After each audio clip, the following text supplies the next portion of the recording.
മറ്റൊരു വീഡിയോയിലേക്ക് ഏവർക്കും സ്വാഗതം. ഞാൻ ഇന്നിവിടെ പറയാൻ ഉദ്ദേശിക്കുന്നത് നേഴ്സിംഗിന് കേരളത്തിൽ പഠിക്കാൻ ആഗ്രഹിക്കുന്ന വിദ്യാർത്ഥികൾക്ക് വേണ്ടിയുള്ള അഡ്മിഷന് ആവശ്യമായിട്ടുള്ള ചില കാര്യങ്ങളെ കുറിച്ചാണ്. കേരളത്തിലെ നേഴ്സിംഗ് പഠിക്കാൻ വേണ്ടി പോകുന്ന വിദ്യാർത്ഥികൾ ഏറ്റവും ആദ്യം അറിഞ്ഞിരിക്കേണ്ടത് LBS എന്നൊരു പോർട്ടലിനെ കുറിച്ചാണ്. LBS എന്ന് പറഞ്ഞാൽ നേഴ്സിംഗിനും മറ്റ് 14 പാരാമെഡിക്കൽ കോഴ്സുകൾക്കും കേരളത്തിൽ അഡ്മിഷന്റെ പ്രൊസീജിയർ ഒക്കെ നടക്കുന്നത് LBS പോർട്ടലിൽ കൂടിയാണ്. അതുകൊണ്ട് തന്നെ നേഴ്സിംഗിന് പഠിക്കാൻ പോകുന്ന വിദ്യാർത്ഥികൾ അപ്ലൈ ചെയ്യേണ്ടതും LBS എന്ന സിസ്റ്റത്തിൽ കൂടിയാണ് സീറ്റുകൾ, മെറിറ്റ് സീറ്റുകളിലേക്കുള്ള പ്രവേശനം. അങ്ങനെ പറയാൻ കാര്യം, ഗവൺമെന്റ് കോളേജുകളിലേക്കുള്ള സീറ്റുകളുടെ പ്രവേശനം ഒന്നും ഇവിടെ പറയാൻ പറ്റില്ല. കാരണം ഈ ഒരു LBS സെന്ററിൽ കൂടെയുള്ള മെറിറ്റ് അടിസ്ഥാനത്തിലുള്ള നിയമനങ്ങൾ സെൽഫ് ഫൈനാൻസിങ് കോളേജുകളിലും 50% നടത്തുന്നുണ്ട്. അതുകൊണ്ടാണ് മെറിറ്റ് സീറ്റുകളിലേക്ക് തന്നെ പറഞ്ഞത്. അപ്പൊ LBS സെന്റർ വഴിയാണ് കേരള ഗവൺമെന്റ് BSc നഴ്സിംഗിന് കേരളത്തിലുള്ള സ്റ്റുഡൻസിന് അപ്ലിക്കേഷൻ എടുക്കുന്നതും അഡ്മിഷൻ നടത്തുന്നതും. അതിൽ തന്നെ ആദ്യത്തെ കാര്യം എലിജിബിലിറ്റിയെ കുറിച്ച് പറയാം. എലിജിബിലിറ്റി എന്ന് പറഞ്ഞാൽ ഭാരതീയർക്ക് മാത്രമേ ഈ കോഴ്സിലെ പ്രവേശനത്തിന് വേണ്ടിയിട്ട് അപ്ലൈ ചെയ്യാൻ പറ്റുള്ളൂ. ഇന്ത്യൻ സിറ്റിസൺ ആയിരിക്കണം. പക്ഷെ അവിടെ ഒരു ചെറിയ എക്സെപ്ഷൻസ് ഉണ്ട്. Persons of Indian origin PIO അല്ലെങ്കിൽ overseas citizenship of India OCI card ഉള്ളവരെയും പ്രവേശനത്തിന്റെ അർഹതയ്ക്കായി ഭാരതീയന് ഒപ്പം പരിഗണിക്കും എന്ന് എഴുതിയിട്ടുണ്ട്. അതായത് നമ്മുടെ ഇവിടെ ഉണ്ടായിരുന്നവര് വിദേശ രാജ്യങ്ങളിലൊക്കെ പോയി അവിടുത്തെ സിറ്റിസൺഷിപ്പ് എടുത്തു കഴിഞ്ഞാലും അവർക്ക് OCI കാർഡ് കിട്ടാറുണ്ട്. OCI കാർഡ്, അതുപോലെ തന്നെ PIO ഇന്ത്യൻ ഒറിജിനുമായിട്ടുള്ളവരാണെന്ന് പ്രൂവ് ചെയ്യുന്ന ഒരു ഡോക്യുമെന്റ്, അതും ഉണ്ടെങ്കിൽ നമുക്ക് ഇവിടെ ഭാരതീയനായിട്ട് കണക്കാക്കും. പിന്നെ കേരളീയനായിരിക്കണം. കേരളീയനായിരിക്കണം എന്ന് പറയുമ്പോൾ അവിടെ കുറേ ക്ലോസ് ഉണ്ട്.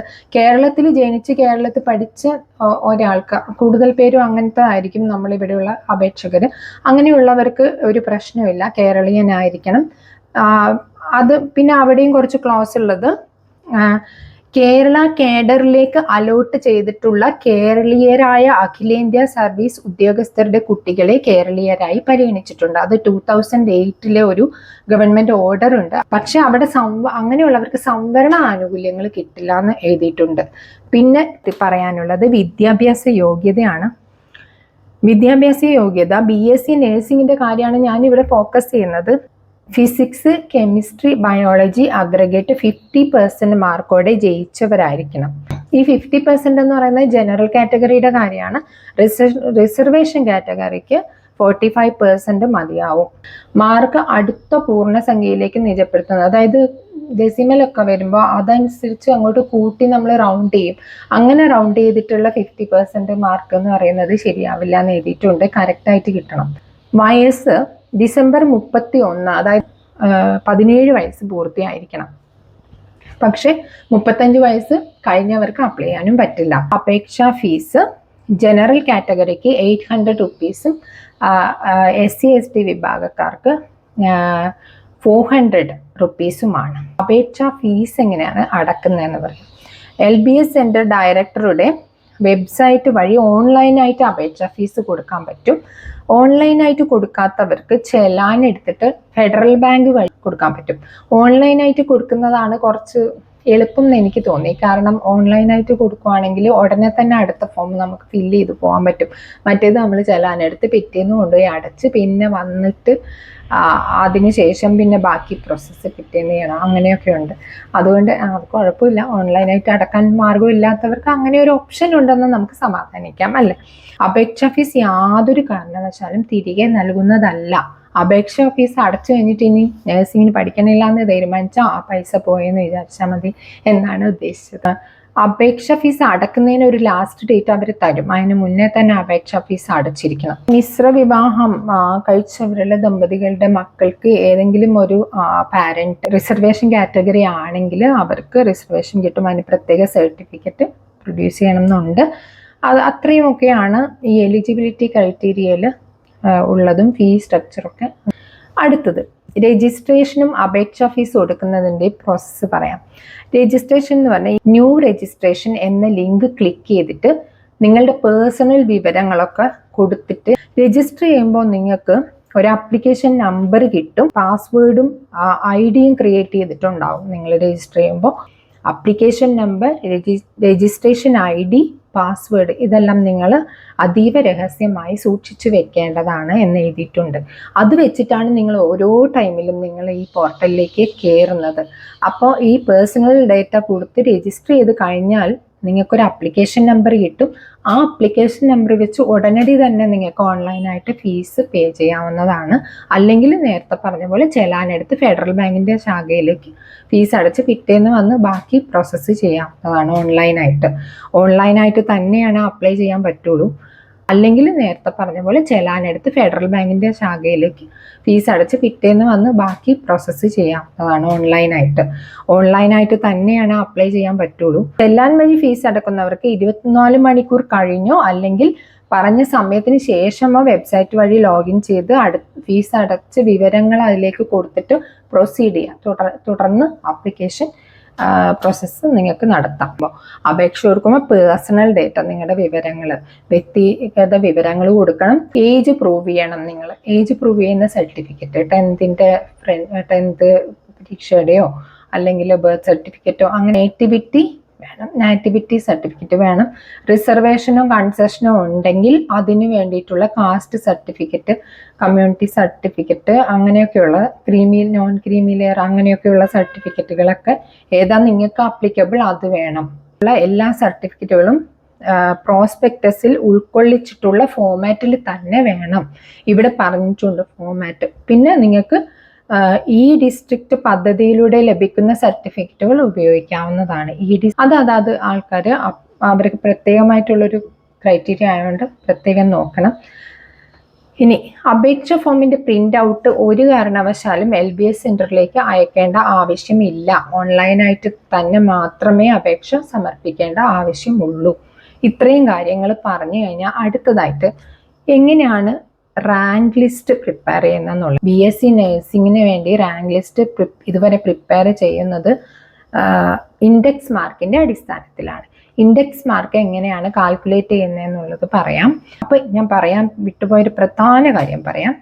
നിങ്ങളുടെ +2-ന് കിട്ടിയ ഫിസിക്സിൻ്റെയും കെമിസ്ട്രിയുടെയും ബയോളജിയുടെയും മാർക്ക് മാത്രമാണ് ഇൻഡെക്സ് മാർക്ക് നോക്കാൻ വേണ്ടി ഉപയോഗിക്കുന്നത്. അല്ലാതെ +1-ൻ്റെ കൂടെ ആഡ് ചെയ്ത മാർക്കല്ല ഉപയോഗിക്കുന്നത്. പേഴ്സൻറ്റേജുകൾ ആഡ് ചെയ്തിട്ട് PCBയുടെ percentage, physics chemistry biology PCB ഈ സബ്ജക്റ്റുകളുടെ പേഴ്സൻറ്റേജ് ആഡ് ചെയ്തിട്ടാണ് ഇൻഡെക്സ് മാർക്ക് കണക്കാക്കുന്നത് എന്ന് മനസ്സിലാക്കുക. ആ ഇൻഡെക്സ് മാർക്കാണ് നിങ്ങൾക്ക് റാങ്ക് നിശ്ചയിക്കാൻ വേണ്ടി ഇവിടെ LBS ഉപയോഗിക്കുന്നത്.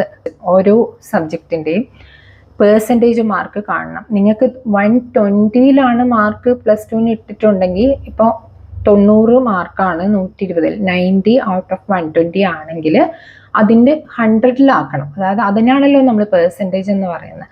അതിനെ 100-ലാക്കിയിട്ട് നമ്മൾ എന്ത് ചെയ്യണം, കാൽക്കുലേറ്റ് ചെയ്യുമ്പോൾ എത്ര പേഴ്സൻറ്റേജ് കിട്ടും. അങ്ങനെ 3 സബ്ജക്റ്റിൻ്റെയും പേഴ്സൻറ്റേജ് കണ്ട ശേഷം അത് 3ഉം കൂടെ ആഡ് ചെയ്യണം. ആ ആഡ് ചെയ്യുന്നത് 300-ലാണ് നിങ്ങൾക്ക് അപ്പോൾ ആ മാർക്ക് കിട്ടുക. അതായത് ഒരു വിഷയത്തിന് 100-ൽ, മറ്റേതിൻ്റെ 100-ൽ, അടുത്തതും ഔട്ട് ഓഫ് 100. ശേഷം അത് 3ഉം കൂടെ ആഡ് ചെയ്യുക. അപ്പോൾ 300-ലായിരിക്കും നിങ്ങൾക്ക് മാർക്ക് കിട്ടുന്ന ടോട്ടൽ. ആ ടോട്ടൽ മാർക്കാണ് ഇൻഡെക്സ് മാർക്ക് എന്ന് പറയുന്നത്. ആ ഇൻഡെക്സ് മാർക്കിൻ്റെ അടിസ്ഥാനത്തിലാണ് അപ്പോൾ അലോട്ട്മെൻറ്റിന് വേണ്ടി നിങ്ങളെ പരിഗണിക്കും. റാങ്ക് ലിസ്റ്റിൽ വന്നിട്ടുണ്ടെങ്കിൽ അപ്പോൾ റാങ്ക് ലിസ്റ്റ് പ്രസിദ്ധീകരിക്കും. ഈ റാങ്ക് ലിസ്റ്റ് പ്രസിദ്ധീകരിക്കുന്നതിന് മുമ്പേ തന്നെ നിങ്ങൾക്കൊരു ചാൻസ് ഉണ്ട്. അതായത് നിങ്ങൾ സമർപ്പിച്ച അപേക്ഷയുടെ അടിസ്ഥാനത്തിൽ ഉള്ള വിവരങ്ങൾ നിങ്ങൾക്ക് ലോഗിൻ ചെയ്യുമ്പോൾ വെബ്സൈറ്റിൽ ആദ്യം ഒന്ന് കാണിക്കും. അത് കഴിഞ്ഞിട്ട് റാങ്ക് ലിസ്റ്റിന് വേണ്ടിയിട്ട് പോകും, ആ വിവരങ്ങൾ എടുക്കുകയുള്ളൂ. അപ്പോൾ ഒരു നിശ്ചിത സമയപരിധി ഉണ്ടാവും.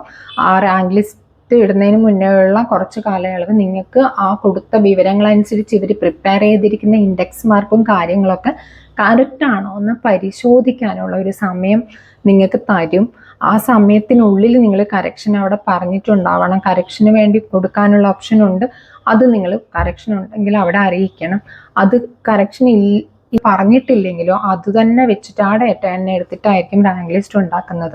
അതുകൊണ്ട് ആ കുറച്ച് നാൾ കറക്ഷൻ തരുന്ന ദിവസം കൃത്യമായിട്ട് നിങ്ങളതിന് പരിശോധിച്ച് കറക്ഷൻ ഇല്ലെന്ന് ഉറപ്പ് വരുത്തി വേണം ഇരിക്കാനായിട്ട്, റാങ്ക് ലിസ്റ്റിന് വേണ്ടി കാത്തിരിക്കാനായിട്ട്.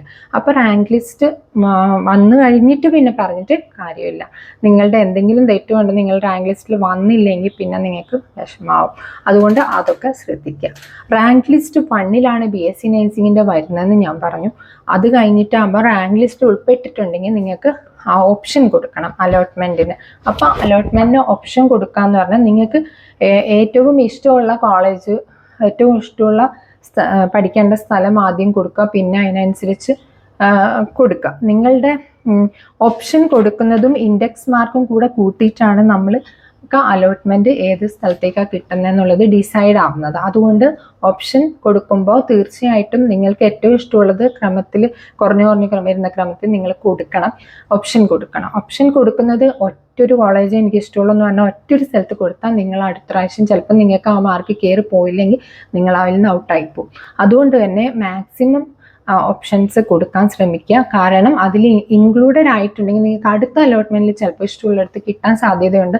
അതുകൊണ്ട് ഓപ്ഷൻ കൊടുക്കുമ്പോൾ കൂടുതലായിട്ട് ഓപ്ഷൻ രജിസ്ട്രേഷനിൽ നിങ്ങൾ കുറേ കോളേജസ് വയ്ക്കാൻ നോക്കുക, നിങ്ങൾക്ക് ഇഷ്ടം അനുസരിച്ച ക്രമത്തിൽ. അതുകൊണ്ട് ഒരിക്കലും നിങ്ങൾ ആ കാര്യത്തിൽ പിശുക്ക് കാണിക്കേണ്ട. അതിനകത്ത് കയറി പോയി കഴിഞ്ഞാൽ പിന്നീട് നിങ്ങൾക്ക് ട്രാൻസ്ഫറൊക്കെ കൊടുക്കാൻ പറ്റും, അതായത് കോളേജ് മാറ്റമൊക്കെ കിട്ടും. ഇഷ്ടമുള്ളവർ പോകുന്നതിനനുസരിച്ച്, വേറെ സ്ഥലത്ത് പോകുന്നതനുസരിച്ച് നിങ്ങൾ കയറി വരുമ്പോൾ നിങ്ങൾക്ക് ചിലപ്പോൾ ഏറ്റവും ഇഷ്ടമുള്ള കോളേജ് ലാസ്റ്റ് കിട്ടിയാലും മതി. ഒരു 3-4 അലോട്ട്മെൻറ്റ്സ്, 3 പ്രാവശ്യമൊക്കെ അലോട്ട്മെൻറ്റ് ഉണ്ടാവും. അപ്പോൾ നിങ്ങൾക്ക് കുഴപ്പമുണ്ടാവില്ല. ട്രയൽ അലോട്ട്മെൻറ്റ് ഉണ്ട്, അത് കഴിഞ്ഞിട്ട് 3 അലോട്ട്മെൻറ്റ് പിന്നെ ഉണ്ട്. അപ്പോൾ ഓപ്ഷൻ കൊടുക്കാൻ നിങ്ങൾ പിശുക്ക് കാണിക്കേണ്ടെന്നാണ് ഞാനിവിടെ ഉദ്ദേശിച്ചത്. റാങ്ക് ലിസ്റ്റ് പ്രിപ്പയർ ചെയ്തു, അലോട്ട്മെൻറ്റിൽ നിങ്ങൾ കയറിക്കഴിഞ്ഞാൽ നിങ്ങൾക്ക് ഫസ്റ്റ് അലോട്ട് ആവുന്നത് ഏത് കോളേജിലായാലും നിങ്ങൾ അവിടെ അഡ്മിഷൻ എടുത്തിരിക്കണം, അല്ലെങ്കിൽ നിങ്ങൾ പിന്നെ എക്സ്ക്ലൂഡഡ് ആയിപ്പോവും. അപ്പോൾ അലോട്ട്മെൻറ്റ് കിട്ടുമ്പോൾ അവിടെ അഡ്മിഷൻ എടുക്കുന്ന സമയത്ത് നിങ്ങൾക്കൊരു ടോക്കൺ ഫീ അടക്കാനുണ്ടാവും. ടോക്കൺ ഫീ അടച്ചാലേ നിങ്ങൾക്ക് അഡ്മിഷൻ എടുക്കാൻ പറ്റൂ. നിങ്ങൾ ഇഷ്ടമില്ലാത്ത കോളേജാണെന്ന് ഓർത്ത് അഡ്മിഷൻ എടുക്കാതിരിക്കരുത്. കാരണം ഒരിക്കൽ അഡ്മിഷൻ എടുത്തു കഴിഞ്ഞാൽ നിങ്ങൾക്ക് പിന്നീട് ഇഷ്ടമുള്ളിടത്തേക്ക് മാറാനുള്ള ചാൻസസ് കിട്ടിയാൽ മാറാൻ പറ്റും. അല്ലെങ്കിൽ നിങ്ങൾക്ക് എല്ലാ ഓപ്ഷനും അവിടെ സ്റ്റോപ്പായി പോകും. അഡ്മിഷൻ എടുത്തില്ല, ഫസ്റ്റ് അലോട്ട്മെൻറ്റിൽ അഡ്മിഷൻ എടുത്തില്ലെങ്കിൽ അത് ഓർത്ത് ചെയ്യുക. പിന്നീട് നമുക്ക് ഒഴിവ് വരുന്നതിനനുസരിച്ച് നെക്സ്റ്റ് അലോട്ട്മെൻറ്റിലൊക്കെ നമുക്ക് കുറച്ച് മാറ്റം കിട്ടാൻ ചാൻസ് ഉണ്ട്. ടോക്കൺ ഫീ 25,000 ആണ്. Private or government controlled self financing കോളേജസിലെ ജനറൽ കാറ്റഗറിക്ക്. അത് തന്നെ ഗവൺമെൻറ് കോളേജസിലാണ് 23,500 ആണ് പറഞ്ഞിരിക്കുന്നത്. അത് തന്നെ SC, ST, OEC and others having fee കൺസെഷനുള്ള ₹1,000 ആണ്. മനസ്സിലാക്കുക. ഫീസിനെ കുറിച്ച്, പഠിക്കുമ്പോഴുള്ള ഫീസിനെ കുറിച്ചുള്ള വീഡിയോ ഞാൻ അടുത്ത ഒരു വീഡിയോ ചെയ്യാമെന്ന് വിചാരിക്കുന്നുണ്ട്. അത് ഒത്തിരി ഡീറ്റെയിൽസ് ഉണ്ട്.